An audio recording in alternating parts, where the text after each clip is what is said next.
যে আপনার নির্বাচনের সময় যে কুরুচিকর অসাম্প্রদায়িক কথাবার্তা সেই কথাবার্তার জন্যই কিন্তু এই শহরের ভোটগুলো নষ্ট হয়েছে। যে আপনার অবস্থান কোন দিকে টার্ন ওভার করছে আমরা সবটাই লক্ষ্য রাখছি।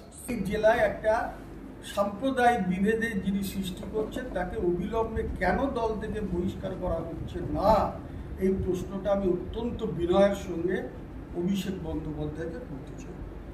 আমরা মাননীয় বিধায়ক হুমায়ুন কবিরকে এটা জানাতে চাই, তিনি যে মন্তব্যগুলো করে চলেছেন, তিনি সর্বভারতীয় তৃণমূল কংগ্রেস দলের একজন বিধায়ক হিসাবে তিনি যেভাবে এই দলটাকে কলুষিত করতে চাইছেন, এখনো দলের মধ্যে থেকে তার বিরুদ্ধে আমরা প্রতিবাদ করছি।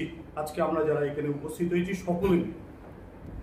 মাননীয় বিধায়ক সাহেব, আপনি আপনার অতীতটা যদি একটু খুলে দেখেন, আপনি এই কত বছরের মধ্যে আপনি একটা পরিসংখ্যান দিচ্ছেন, 42 বছর, 43 বছর, কখনো বলছেন 37 বছর রাজনীতি করছেন। এই রাজনীতি করতে গিয়ে আপনি কতবার দল চেঞ্জ করেছেন বলুন তো দেখি একবার।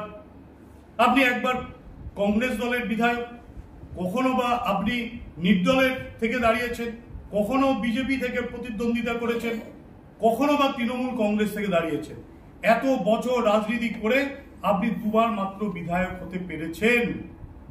আর আপনি আমাদের যে কাঁদির বিধায়ক অপূর্ব সরকার, যিনি বর্তমানে বহরমপুর মুর্শিদাবাদ সাংগঠনিক জেলার সম্মানীয় সভাপতি, তাকে আপনি আক্রমণ করছেন।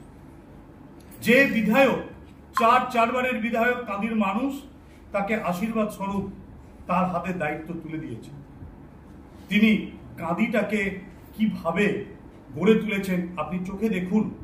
কিন্তু আপনার এই 4.5 বছরের যদি পরিসংখ্যান ভরতপুরে হচ্ছে গিয়ে আপনাকে তুলে ধরতে বলে, তাহলে আপনি কি দেখেন?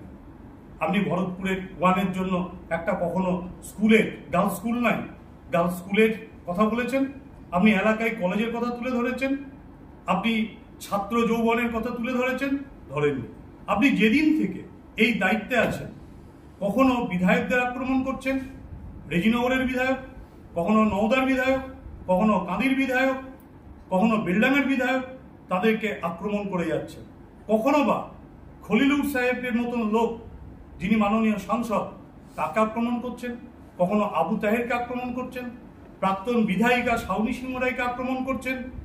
এমনকি তিনি বলছেন, আপনার এই ঔদ্ধত্য অহংকার, আপনি বলছেন কিনা যে এই সভাপতি যারা ছিল তাদেরকে তাড়িয়েছেন।